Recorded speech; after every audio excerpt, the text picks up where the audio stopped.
Hello students, जैसे कि आप पता है आपको कि reading is the most important for the students.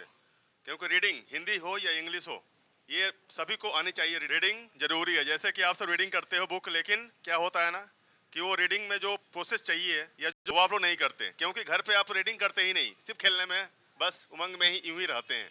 लेकिन ज़रूरी है कि बुक के लाइन को कैसे हम रीड करें, एक बार में कहाँ पर हमें रुकना है ना। जो सेंटेंस हम रीड करते हैं ये चीज़ समझना होगा, तब जाकर आपको होगा कि रीडिंग आती हो। क्योंकि आप देखते हो कि आपके पेरेंट्स बोलते हैं ये इंग्लिश की नहीं पढ़ने आ रहा है, क्योंकि आपके लिए ज़रूरी है करें और आप रीडिंग करते नहीं। इस वजह से ये जो डर है आपके अंदर है कि आपको रीडिंग नहीं आती।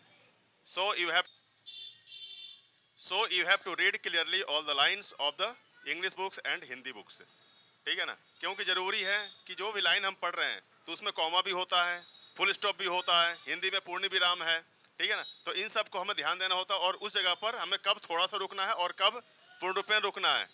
ठीक है, तो इसका हमें ध्यान देना पड़ेगा, जब जाकर आपको ढंग से इंग्लिश आ जाएगी या हिंदी रीड करेंगे। इसके लिए प्रैक्टिस चाहिए, और प्रैक्टिस में क्या है कि आपको घर पर पढ़ना पड़ेगा। अदरवाइज आप भूल जाओ कि हिंदी इंग्लिश रीडिंग आपको आएगी। ठीक है ना, ज़रूरी है कि उसकी आप रीडिंग करें और लगे रहें। बिल्कुल जो भी दिक्कत आ रही है वो आप खुलकर क्लियरली पूछें। जब तक आप पूछेंगे नहीं, जब तक कुछ क्लियर होगा नहीं। जब तक क्लियर करना है तो आपको पूछना पड़ेगा, वो वर्ड रीडिंग करना पड़ेगा घर में बैठकर। चाहे वो मैथ्स हो, जानते हैं कि मैथ्स के लिए हमें प्रैक्टिस करना होता है, तो उसे लिखकर प्रैक्टिस करना है। और इंग्लिश के लिए रीडिंग, उस वर्ड को समझना, हर एक स्पेलिंग को क्लियरली पढ़ना।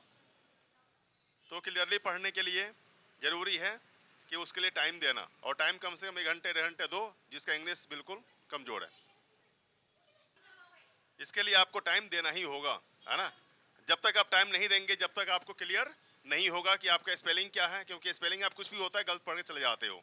तो इस तरह से क्या है कि आपको फिर वो दिक्कत देता ही रहेगा बार बार। आज क्लासेज छोटी है, कल क्लासेज आपकी बड़ी होगी, और ये दिक्कत है आपकी, जब बेस आपका जब मजबूत नहीं है तो क्या होगा, तो जितना भी ऊंचाई आप पर आप चले जाएं, ठीक है ना, कोई काम का नहीं है। क्योंकि आप जानते हैं ना कि बिल्डिंग चाहे कितना ही बड़ा हो, जब तक उसका बेस जो नींव होता है वो कमज़ोर होगा तो ऊपर की कोई वैल्यू नहीं है, एक ना एक दिन वो नीचे गिरना ही है। तो ज़रूरी है कि आपको बेस आपको स्ट्रॉन्ग करना। स्पेलिंग आप सब फालतू में घर पर जाकर टीवी मोबाइल ये सब देखकर टाइम स्पेंड करते हो, लेकिन ज़रूरी है कि उस चीज़ का आप यूज करें। अगर मोबाइल का यूज़ करते हो तो स्पेलिंग के लिए करें कि जो आपको समझ में नहीं आ रहा हो उस स्पेलिंग को देखें, या जो काम की चीज़ें हैं, जो जानकारी की चीज़ें हैं, उस पर आप फोकस करें। अदरवाइज आप भूल जाओ कि आपको इंग्लिश ढंग से आ पाएगी अगर इतना मेहनत नहीं करोगे तो। अगर इंग्लिश पढ़ना है, सीखना है, तो इतना मेहनत तो करना पड़ेगा। और इस मेहनत के लिए ज़रूरी है कि उस स्पेलिंग पर गौर करना, ध्यान देना कि ये स्पेलिंग कैसे हम क्लियर करें, और उसके मीनिंग को जानना। क्योंकि मतलब तुम देखते हो कि जो इंग्लिश लाइन पढ़ते हो उसकी मीनिंग तुम्हें आती नहीं। मीनिंग क्यों नहीं आती? क्योंकि तुम उसका हिंदी जानते नहीं। जब तक हिंदी नहीं जानोगे, जब तक उसकी मीनिंग आएगी नहीं। So you have to read appropriately at your home each line, English as well as Hindi book. ठीक है ना, तो ये सब जरूरी है। इसीलिए अब मैं स्टार्ट करूंगा किसी को रीड करने के लिए। मैं चाहूंगा कि देखता हूं कौन। तो फर्स्ट ऑफ ऑल मैं एक बच्चे को बुलाऊंगा जिसका इंग्लिश अच्छी हो या फिर से वो पढ़ता हो घर पर। मैं देखता हूँ कौन है अभी। First of all you stand up, तुम रीड करोगी पहले, फिर उसके बाद सेकंड मैं देखूंगा कि और कौन इंग्लिश अच्छा रीड कर रहा है। Okay, start. Children are full of curiosity to know about every thinking they see around them. Anu, a class 6th student, want to know about many things she has seen her environment. Anu and her friends have started exploring their surroundings and asking questions to their parents and teachers to explore and know about our environment and surrounding. We use many approaches. One such approach, सही क्या लिखा है? Approach is inquiry based learning. देखो, जब reading करते हैं हम तो फोकस हमें रखना चाहिए कि एक सेंटेंस पूरे कहाँ पर है, कहाँ पर फुल स्टॉप है। मेन इसका ध्यान देना जरूरी है। जैसे कि रीड कर रहे हो तो तो ये है ना, children are full of curiosity to know about everything they see around them. ठीक है, फुल स्टॉप है, यहाँ पर रुकना है। अन्नू के बाद कॉमा है, यहाँ रुकना है। अ क्लास 6 स्टूडेंट्स, फिर कॉमा है, रुकना है तुम्हें।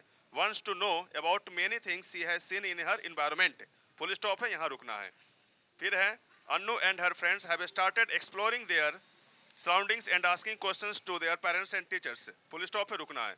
To explore and know about our environment और सराउंडिंग्स, कॉमा है, रुकना है यहाँ। We use many approaches, full stop है, यहाँ भी रुकना है। One such approach is inquiry based learning, full stop. तो जहाँ, ठीक है, मैं अभी ज़्यादा टाइम नहीं लूँगा आप सबका, लेकिन मैं यही चाहूँगा कि आप सब रीडिंग करें, समय दें इसके लिए। जब जितना समय आप देंगे उतना ही आपका जो रीडिंग प्रोसेस है वो आपका बेहतर होगा।